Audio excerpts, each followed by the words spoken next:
there arrives a silent, irreversible instant when a person ceases to expect the world to comprehend their inner life.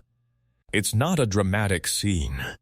There's no grand finale, no audience to witness it, just a profound quiet that settles deep in your bones. It's the stark realization that no one is coming to rescue you, no one is lying awake, consumed by your struggles. And in that profound emptiness, something ancient and formidable begins to stir. This is a strength that doesn't plead, doesn't rationalize, and doesn't crave acknowledgement. This is the moment you stop performing a life and begin building one. The world may be indifferent, but that does not mean you are helpless. The Stoics grasped this truth long ago. They understood that genuine power is born when our expectations die. And in that death, your authentic existence finally begins. If you are ready to abandon the endless chase for approval and start cultivating unshakable inner strength, consider subscribing to MindForge. It's a quiet commitment to yourself, a stride toward a life anchored in discipline, clarity, and self-respect. Here, we don't beg for the world's attention. We build something it cannot ignore. Most of us harbor a quiet fantasy. We believe our suffering is inherently visible, that our pain acts as a beacon summoning a savior. We think if we just articulate it perfectly, someone will finally understand. This is a silent hope embedded deep within us. We're taught that if we're hurting, the world will respond. But then life happens.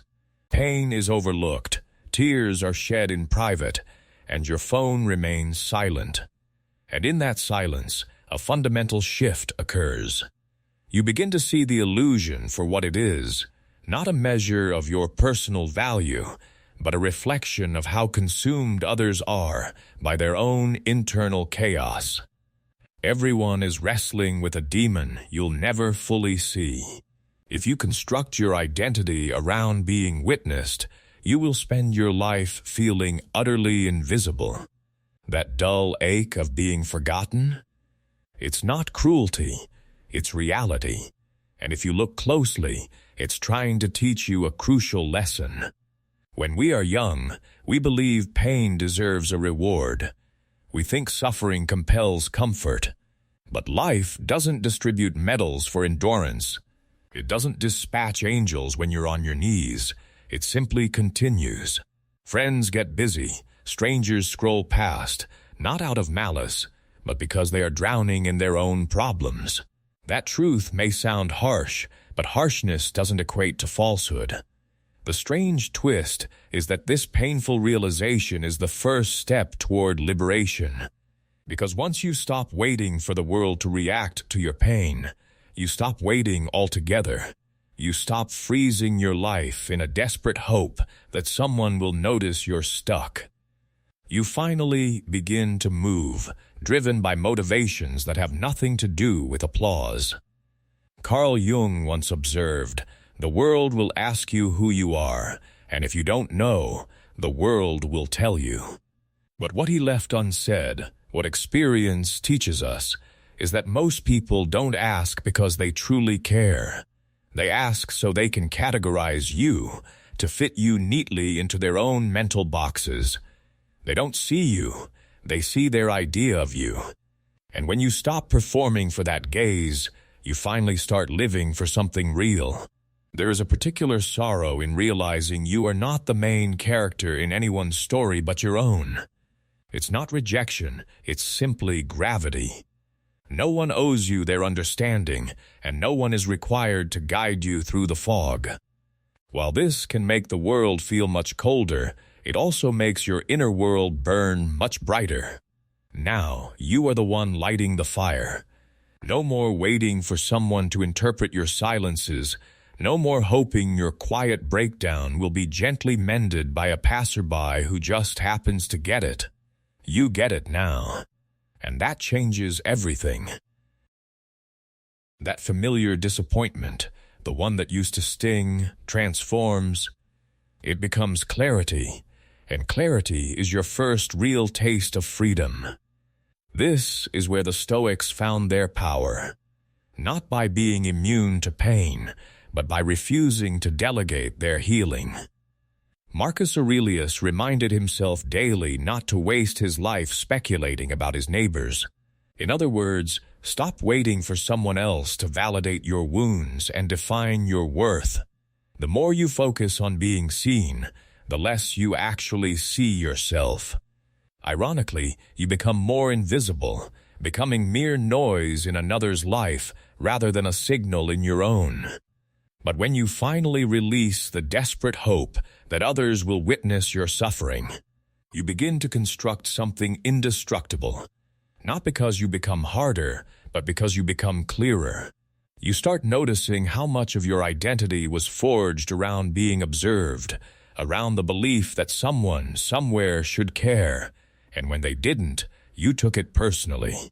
But here is the truth no one wants to admit. Just because people don't care doesn't mean you are unworthy. It just means they are human, flawed, overwhelmed, and distracted, just like you.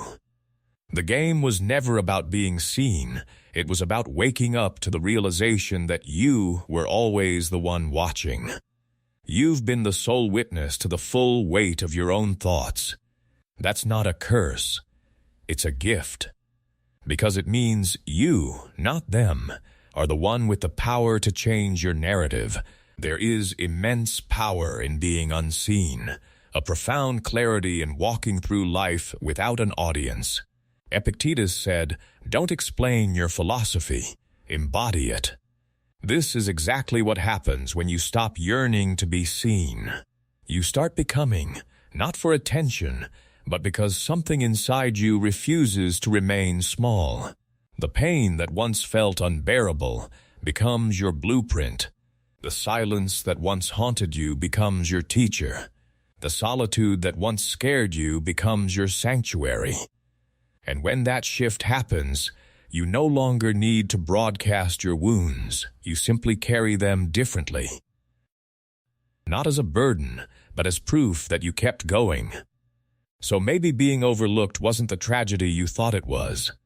Maybe it was the beginning, the slow, quiet death of illusion and the birth of something real, something solid, something that no longer seeks validation because it's too busy building something permanent. You don't need to be seen to become something great. You need to see yourself clearly, honestly, without decoration. That's where everything changes. That's where your real life begins. When no one is listening, something unexpected happens. You start listening to yourself. Not the surface voice that echoes others' expectations, but the quieter one underneath. The one you've ignored because it was never loud enough to compete with the world's noise. But in the absence of applause, that voice grows roots. You begin to hear your thoughts more clearly, not as background noise, but as guidance. It's strange at first, even uncomfortable. You're used to checking your reflection in the eyes of others, but when those eyes turn away, you learn to see yourself from the inside. And that's when you begin to move differently. Not because someone told you to, not because someone believed in you, but because you decided to show up without witnesses, without cheerleaders, without anyone holding the door open. Self-reliance doesn't arrive in a burst of confidence. It arrives slowly, often disguised as loneliness. You wake up one day and realize no one's checking in. No one's asking how you're doing. And instead of falling apart, you start building. You begin taking yourself seriously, not because others do, but because you've grown tired of waiting. How many times have you paused your own growth, hoping someone would give you permission to continue? Hoping they'd say it's the right time, the right move, the right direction. But what if that permission never comes? What if no one ever tells you you're ready? Would you stay frozen forever? Or would you finally claim the authority that was always yours?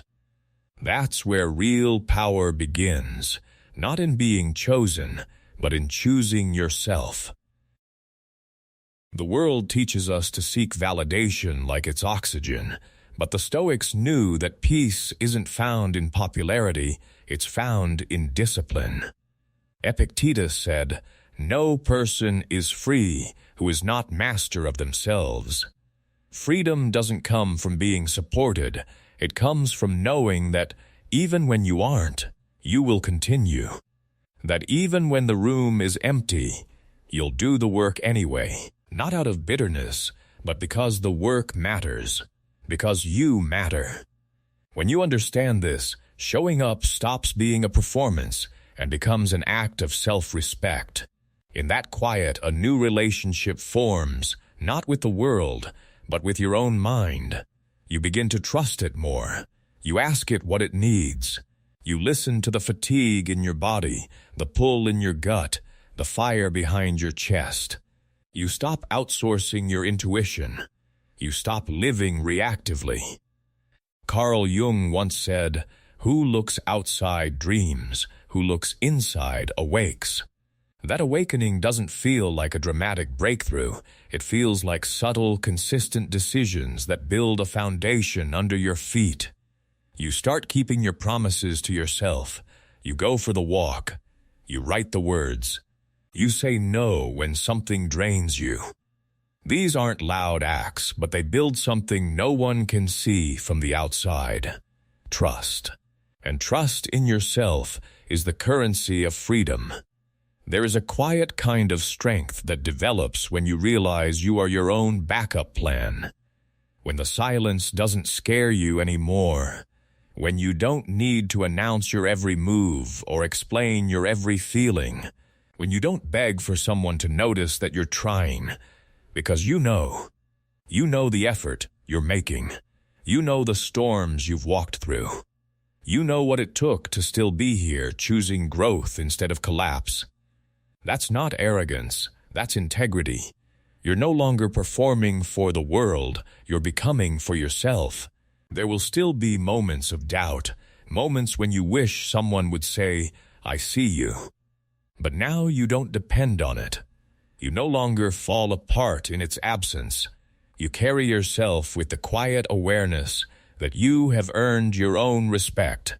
And that's rare. That's what makes people pause when you enter a room.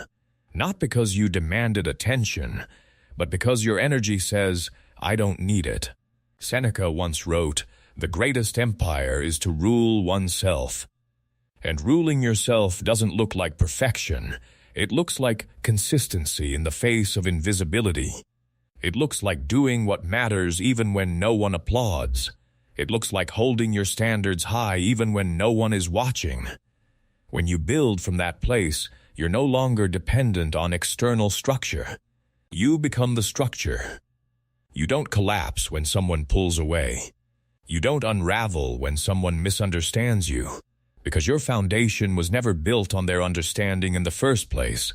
It was built on clarity, on quiet decisions made in solitude, on the strength of waking up and moving forward again and again, because that's who you've chosen to become. And this is the most important part. Once you begin to rely on yourself in this way, you stop resenting others for not being who you needed. You release them. You stop waiting for them to return, to notice, to explain. You no longer tie your progress to their presence. You move regardless, not with coldness, but with grace. You become free, not because the pain is gone, but because it no longer defines the path. You carry it, but it doesn't carry you. That's what true self-reliance looks like, not an absence of need, but a deep inner steadiness that says, even if no one sees me, even if no one comes, even if no one helps, I will keep going. Because this life is mine to live, and I will not wait for anyone to give me permission to become who I was always meant to be.